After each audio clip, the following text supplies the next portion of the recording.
तो आत्मा का एकमात्र ध्येय क्या है जीवन में मनुष्य की? देखिए, एक है आत्मा की गति, एक है आत्मा का ध्येय। आत्मा की गति है कि आत्मा को परमात्मा में मिल जाना है। पूत आत्मा परमात्मा च मुक्ता नाम परमागति। भगवान ने जब कहा विश्वम विष्णुर्वषट्कारो भूत भव्य भवत प्रभु, तो भगवान ने कहा देखो, जब जीव आत्मा जो एम्बॉडीड सोल है, जब ये शुद्धिकरण होता चला जाएगा तत्वों का, मनुष्य के चित्त का, तो वो पूत आत्मा कहलाएगी, पवित्र आत्मा। क्योंकि भक्ति के मार्ग पर यही मूल अंतर है, जिसमें कि अद्वैत और द्वैत भिन्न हो जाते हैं। भक्ति कहती है कि मैं भी आपका ही अंश हूं, परंतु मैं आपका अंश हूं। आप परम पवित्र हैं, नित्य बुद्ध हैं, नित्य शुद्ध हैं, निर्लेप हैं, निरंजन हैं, निराकार हैं, सर्वत्र हैं, सर्वशक्तिमान हैं। मेरे में वो सब गुण कदाचित कम मात्रा में है। तो मुझे इस अंश को उस पूर्ण में जाकर मिल जाना है। ये अंश अपने आप में पूर्ण है, पूर्णमदः पूर्णमिदम्, परंतु है अंश। प्रमाण अलग अलग है, गुणवत्ता वही है। Quantity is different, quality is the same. तो मुझे जाकर मिल जाना है। तो वो आत्मा की गति है। चिरंतर काल में जैसे जैसे मनुष्य जन्म लेता चला जाता है, उसकी प्रवृत्तियां शुद्ध होती चली जाती हैं। जैसा कि कोई रसायन होता है या कोई धातु है, उसको हमको शुद्ध करना है। एक बार आग से निकालेंगे तो एक उसके कुछ मलिन पदार्थ दूर होंगे, फिर दूसरी बार निकालेंगे, फिर तीसरी बार निकालेंगे, चौथी बार किसी और द्रव्य से निकालेंगे, फिर उसको पानी में धोएंगे, इत्यादि इत्यादि। हर बार उसको शुद्ध करते चले जाएंगे, फिर वो एक एकदम खालिस जो है पदार्थ निकल कर आएगा, धातु निकल कर आएगी। तो गति तो है कि चाहे हम चाहें या ना चाहें, सरिता को जाकर सिंधु में मिल जाना है। उसमें चाहे आपका विश्वास हो या ना हो, वो मायने ही नहीं रखता। Everything must go back to its source. प्रत्येक चीज जाकर अपने स्रोत में मिल जाती है। यह प्रत्येक वस्तु की गति है। अब ध्येय क्या है? यह सरल प्रश्न नहीं है। देखिए, शायद बुद्ध की भाषा में कहूं तो यह अचिंत्य है। वो इसलिए क्योंकि इस पर निर्भर करता है आपके जीवन का, आपकी आत्मा का क्या ध्येय है, कि आप किस चीज पर विश्वास रखते हैं। अगर आप ये विश्वास करते हैं कि आपको किसी ईश्वर ने बनाया है, कि कोई भगवान है जिन्होंने हमें बना दिया, हमें जन्म दे दिया, अगर वो आपकी धारणा है तो स्वाभाविक सी बात है, आपके जीवन का पर्पस मोक्ष की प्राप्ति है। आपके जीवन का ध्येय है उस निर्वाण को प्राप्त करना। जिस प्रकार प्रत्येक जो बालक है उसका धर्म है अपने माता पिता की सेवा कर पाना, यथाशक्ति, यथामति, यथा संभव। तो ठीक वैसे ही एक आत्मा का ध्येय है उस परमात्मा में मिल जाना, कि जीवन में वही कर्म करें, वही सोच रखें, वही शब्द बोलें जो हमें हमारे पथ पर प्रशस्त करते हैं, हमारे पथ पर हमें अग्रसर करते हैं। अगर हम ऐसा नहीं मानते, जैसा कि कृष्ण ने, जब भगवान ने, अर्जुन ने पूछा कि आत्मा का क्या होता है, ये सब मर रहे हैं, इनको क्यों मारें, तो भगवान ने आगे जाकर कहा, जातो से ध्रुवो मृत्युम ध्रुवम जन्म मृतस्य च। चलो मान लो कौन्तेय एक क्षण के लिए कि ये मर रहे हैं वास्तव में, वेद विनाशनम नित्यम ये नजमव्यम। वैसे मर नहीं रहे हैं, भगवान ने कहा, कोई नहीं मर रहा है, ना ही कोई मार रहा है, ये मात्र तुम्हारी दृष्टि का, सोच का, बुद्धि का या कम बुद्धि का भ्रम है। पर एक क्षण के लिए भगवान ने कहा, मान लो ये मर रहे हैं, फिर स्वाभाविक है जिसका जन्म हो रहा है उसकी मृत्यु भी होगी, और जिसकी मृत्यु हो रही है उसका जन्म भी होगा। तो अगर एक क्षण के लिए मान ले कि भगवान ऐसे नहीं है कि उन्होंने एक एक जीव को बैठकर बनाया कि तुम्हें बना रहा हूं, तुम्हें बड़ा नाक दे रहा हूं, तुम्हें घुंघराले बाल दे रहा हूं, तुम्हें छोटा कद दे रहा हूं या तुम्हें बड़ा कद दे रहा हूं, तब क्या? तो मेरे अनुसार आपके जीवन का ध्येय है अपने ध्येय को खोजना। The purpose of your life is to discover your purpose, which in other words I say discover your own truth, not somebody else's truth that you just bite into. तो किसी के लिए वो समाज की सेवा हो सकता है, किसी के लिए मात्र अपने परिवार का पोषण हो सकता है, किसी के लिए वो विज्ञान हो सकता है, किसी के लिए वो म्यूजिक हो सकता है, संगीत हो सकता है, किसी के लिए कला हो सकती है। सबका ध्येय अलग अलग होगा। जैसा कि हमने अपने संस्मरण में लिखा था, 10 वर्ष होने को आए हैं, but I am pretty sure I wrote that line, कि यदि आइंस्टाइन को बुद्ध की जगह बिठा दिया जाए, बुद्ध को आइंस्टाइन की जगह बिठा दिया जाए, दोनों ही फेल हो जाते शायद। तो क्या आइंस्टाइन सेल्फ रियलाइज नहीं थे? अवश्य थे।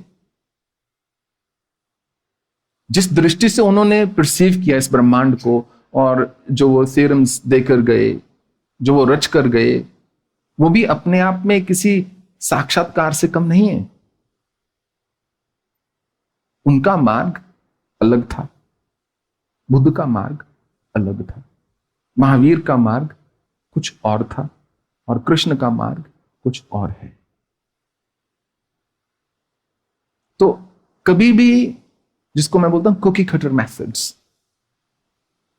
हम खोज उस मेथड की कर रहे हैं कि कोई बस ये बोल दे ये करना है, बस उसी से सब कुछ हो जाएगा, परंतु वो आपका अपमान है आपकी सत्ता का, आपके एग्जिस्टेंस का, आपके मन का। क्योंकि प्रत्येक व्यक्ति जो है भिन्न होता है, उसकी भिन्नता को सम्मानित करना चाहिए, ना कि अपमानित। उसको दिमाग में रखते हुए उस व्यक्ति के लिए वैसे मार्ग को खोजना चाहिए। एक कथा बहुत वर्ष पहले हमने सुनाई थी।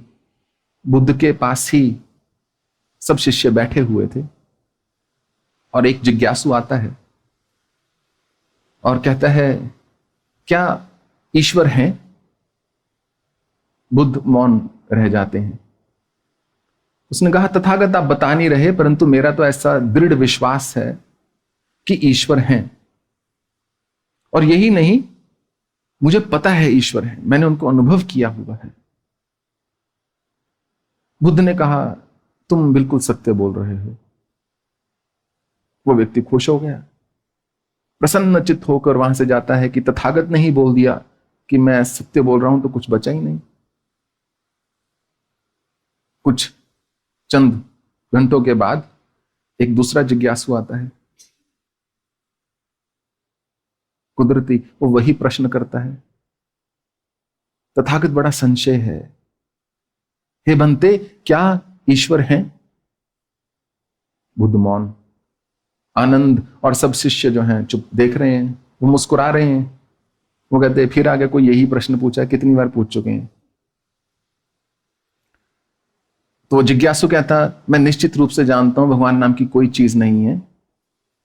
मैं आपकी बात से पूर्णतः सहमत हूं।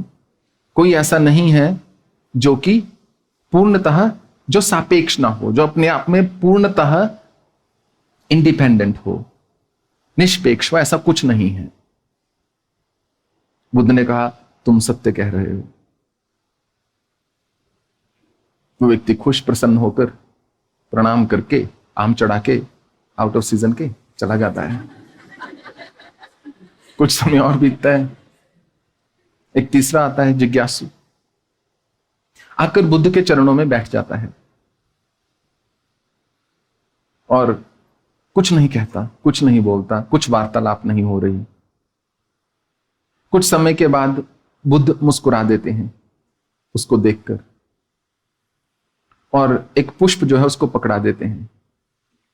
वो व्यक्ति प्रणाम करता है और चला जाता है। अब सब शिष्यों को असमंजस में सब पड़ जाते हैं कि ये क्या हुआ। उन्होंने कहा, तथागत समझ में नहीं आया, आज तो सारा दिन बेकार गया। पहले एक व्यक्ति ने प्रश्न पूछा जो कि उल्टा था, आपने कहा सच कह रहे हो।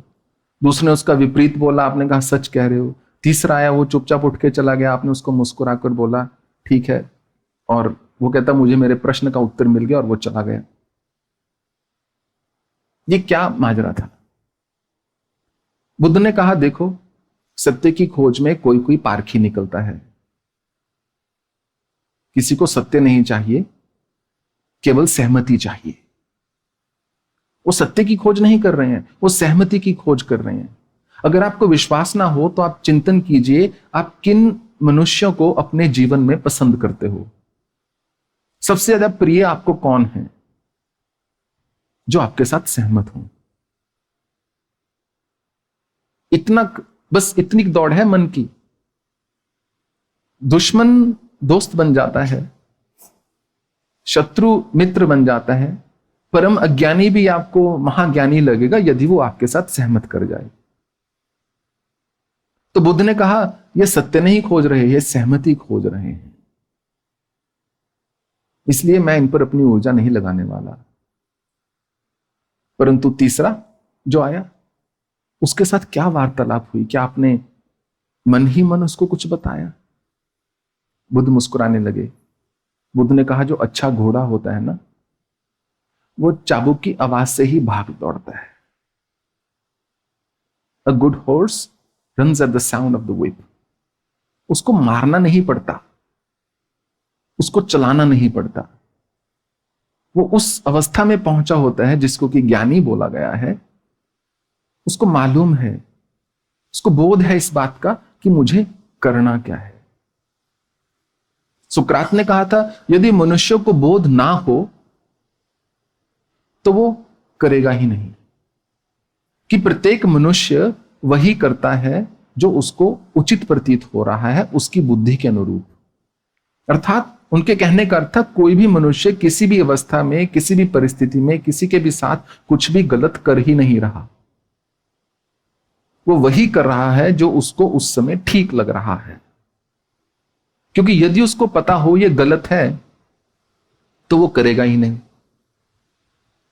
हालांकि हम सोचेंगे कि नहीं, कई बार हम ऐसा करते हैं, हमको लगता है ये गलत है परंतु फिर भी हम कर रहे हैं। नहीं, सुकरात ने कहा उस समय जो तुम कर रहे हो तुम्हें लग रहा है तुम्हारे गलत से वो ज्यादा ठीक है, तभी कर रहे हैं। तो ये जो द्वंद है, ये जो द्वैत है, ये जो दुविधा है, ये जो प्रश्न है, ये अपने आप बैठ जाते हैं नीचे जब चित्त जो है निर्मल हो जाता है। तभी शायद कृष्ण भगवान ने कहा तो बहुने तेन किम ज्ञातेन तब अर्जुन, कितना जानोगे कौनते, और बहुत जान के क्या करोगे। शायद इसलिए भगवान ने कहा यदा ते मोह कल्पितम बुद्धिर्वतित तरिष्ठिता गंतास निर्वेदम श्रुतवस्य श्रुतस्य। बंद करो। अब भगवान ने कहा सुनना पढ़ना बहुत, बस एक लेजेंड ऑफ द गॉडेस आ रही है उसको पढ़ लेना भगवान ने कहा, उसके बाद किताबें पढ़ना बंद कर दो।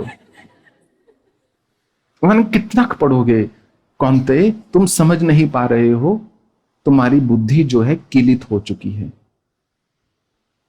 ब्रेन वॉश हो चुके हैं, ब्रेन वॉश्ड। अब एक क्षण के लिए आप सोचिए वो लोग जो धर्म के लिए किसी एक निहत्थे व्यक्ति की, या एक जो जिसने कुछ नहीं किया या किसी भी कारण से किसी की हत्या कर देते हैं, किसी को मार देते हैं धर्म के नाम पर, वो कितनी बुरी ढंग से ब्रेन वॉश्ड हैं। वो सोच रहे हैं हम जो कर रहे हैं वो ठीक है, उससे शायद कोई भगवान कहीं खुश हो रहे होंगे, कोई प्रसन्न हो रहे होंगे। तो आपका ध्येय जीवन में है with all your heart mind and soul अपने ध्येय को खोजना और अपने जीवन को उस अनुरूप जीना। कोई आपको उसके अतिरिक्त बोले कि ये आपकी जिंदगी का पर्पस है, आपको यही करना चाहिए, वो व्यक्ति आपके लिए अच्छा नहीं है, मेरा ऐसा मानना है।